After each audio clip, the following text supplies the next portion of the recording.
Hello guys, कैसे आप सब लोग। आज है 27 मार्च, टाइम हो रहा है 7:26। आपके सामने बीटीसी का चार्ट खुला हुआ है। अगर मैं इसके यहाँ पे टाइमलाइन की बात करूँ तो ये चार्ट आप 15 मिनट की टाइमलाइन पर देख रहे हैं।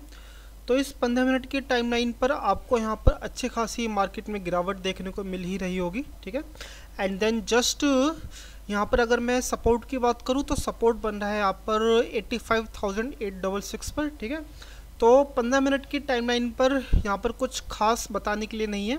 कुछ खास बताने के लिए है तो वह है 5 मिनट की टाइमलाइन पर। तो चलिए आइए 5 मिनट की टाइमलाइन पर चलते हैं। तो देखिए 5 मिनट की टाइमलाइन पर यहाँ पर काफ़ी अच्छा खासा पुशबैक आपको देखने को मिल रहा है। पहली बात तो देखिए मार्केट यहाँ से काफ़ी अच्छी तरह से फॉल करा और फॉल करने के बाद इस सपोर्ट पर यानी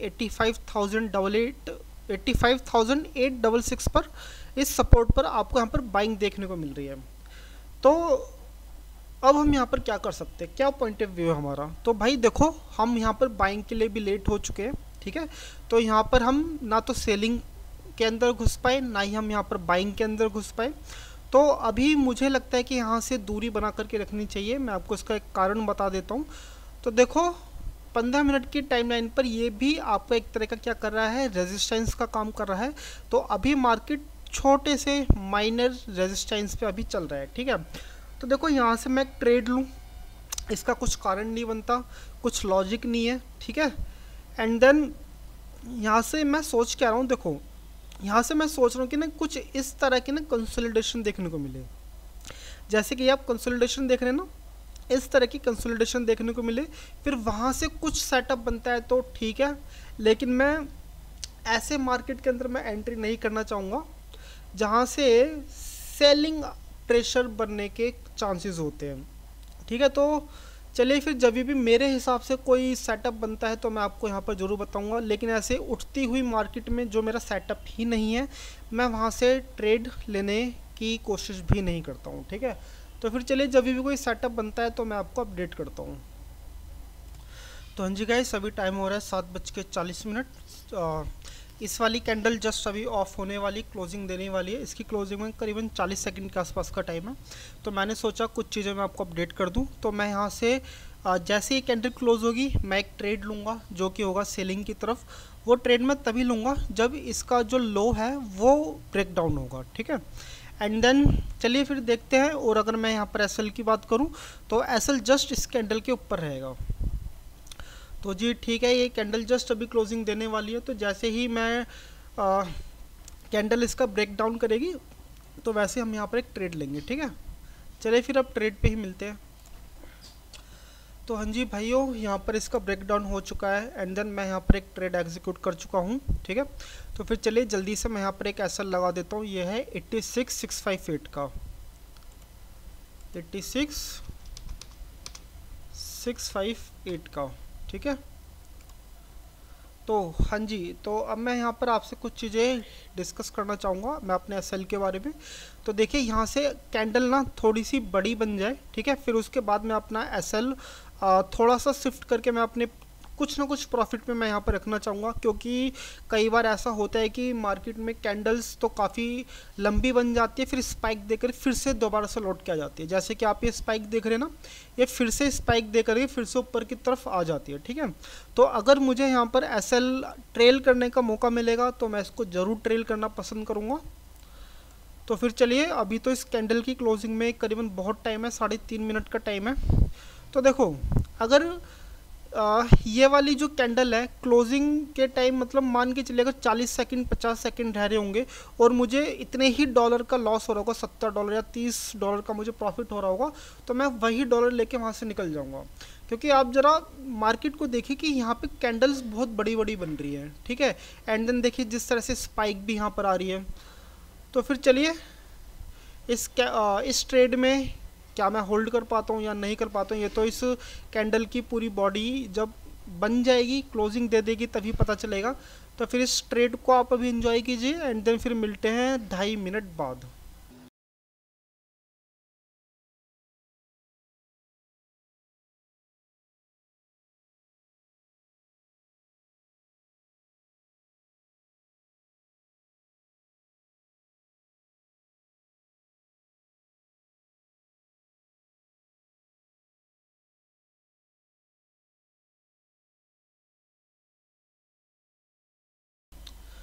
तो हाँ जी गाइस, कैंडल जस्ट अभी ऑफ होने वाली है। अगर मैं इस कैंडल के बिहेवियर की बात करूँ तो यहाँ पर मुझे सेलर्स ज़्यादा स्ट्रांग नहीं दिख रहे हैं, ठीक है।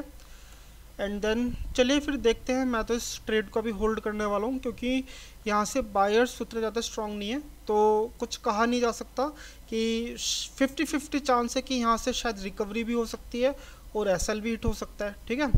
तो अगर मैं इस कैंडल की बिहेवियर की करूँ, साइज़ की बात करूँ, तो यहाँ पर मुझे बायर्स इतने ज़्यादा मुझे स्ट्रांग नहीं लग रहे हैं, ठीक है। अगर मुझे यहाँ पे स्ट्रांग लगते तो मैं यहाँ से निकल जाता।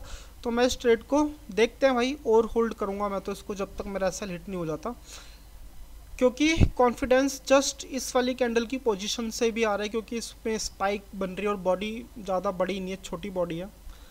तो भाई देखो 50-50 चांसेस है, ठीक है। तो फिर चलिए इस ट्रेड को आप देखिए, एंजॉय कीजिए, एंड देन फिर अगली ट्रेड पे मिलते हैं, अगली कैंडल पे मिलते हैं कि क्या पता लॉस के साथ मिलूं या फिर मैं आपको ट्रेलिंग करता हुआ मिलूं, ठीक है। तो चलिए फिर बाय, मिलते हैं बाद में।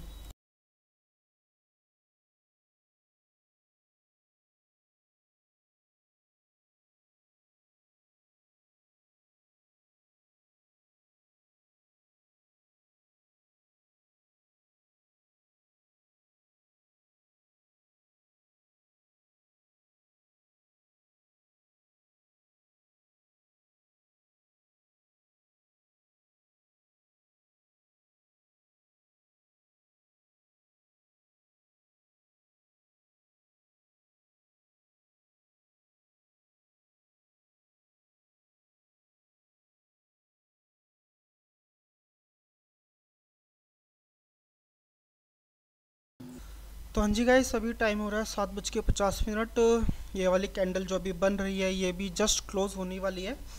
एंड देन अभी मेरा जो करंट में जो लॉस चल रहा है वो करीबन 2700 के आसपास ही चल रहा है।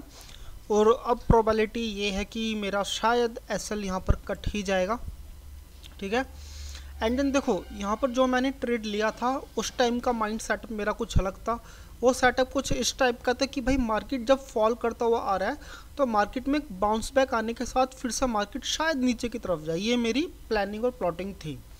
चलिए, मार्केट में जैसा आप सोचते हैं वैसा होता नहीं है, ठीक है।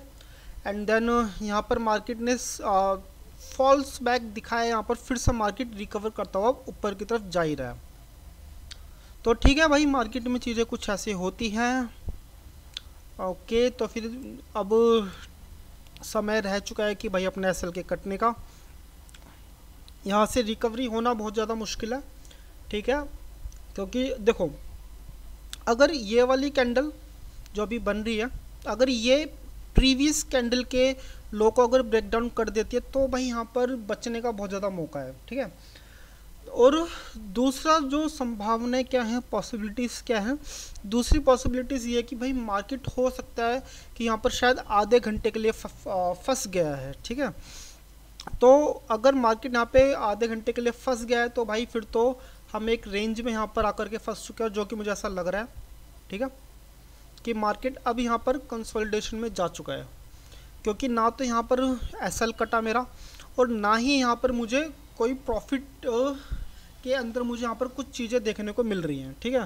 तो अब ये जो एक नई रेंज जो आपको बनती हुई दिख रही है वो नई रेंज है 86,200 से लेकर के 86,658 पर। देखो क्या है कि मैंने जस्ट इस कैंडल के ऊपर ही मैंने असल लगाया क्यों था, रीज़न क्या है। तो देखिए, जब भी कोई मार्केट में ना फॉल्स बैक आता है या फिर ऊपर की तरफ जाता है, जो हायर कैंडल होती है वो हायर कैंडल उसके लिए क्या बन जाती है, एक रेजिस्टेंस बन जाती है कि मार्केट को वो ऊपर नहीं जाने देती, ठीक है। तो इसलिए मैंने यहाँ पर एसल लगाया था। और देखिए, मैं तो यही मान के चली रहा था कि शायद यहाँ पर ऐसा हो जाएगा। लेकिन अब देखिए यहाँ पे एक अच्छी खासी क्या बन रही है, एक रेड कैंडल बन रही है, एक मारीबूजू कैंडल बन रही है, ठीक है। तो देखते हैं भाई। अब देखो, अब जस्ट इस वाले अगर मैं यहाँ की बात करूँ 86,261 पर, तो यहाँ पर क्या है, यहाँ पर भाई बायर्स बैठे हुए हैं। अब जैसे ही मार्केट इसकी क्लोजिंग में जाएगा, आसपास में जाएगा, तो मार्केट इसको ऊपर की तरफ धकेलेगा। तो क्या ये एक तरह की रेंज बाउंड हो चुकी है, ठीक है। तो फिर चलिए देखते हैं भाई इस रेंज के अंदर हम कब तक फंसे रहते हैं।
तो हाँ जी गाइस, यहाँ पर एसएल काफ़ी टाइम बाद हिट हो चुका है। तो मैं आपसे कह ही रहा था कि हम यहाँ पर एक कंसोलिडेशन में हम यहाँ पर फंस चुके हैं।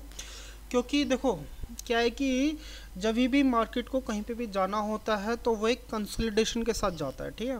मार्केट में आपको कहीं पे भी अगर कंसोलिडेशन देखने को मिले तो वहाँ पर अगर आप थोड़ा सा टाइम निकाल ले एंड देन उस कंसोलिडेशन में जब ब्रेकआउट होता है तो आपको फल जो रिजल्ट्स होते हैं वो काफ़ी पॉजिटिव आपको यहाँ पर देखने को मिलते हैं। तो फिर चलिए आज के लिए बस इतना ही। आपको यहाँ तक वीडियो अगर आपने देखी है तो आपके लिए बहुत बहुत साधुवाद। चलिए मिलते हैं आप कल।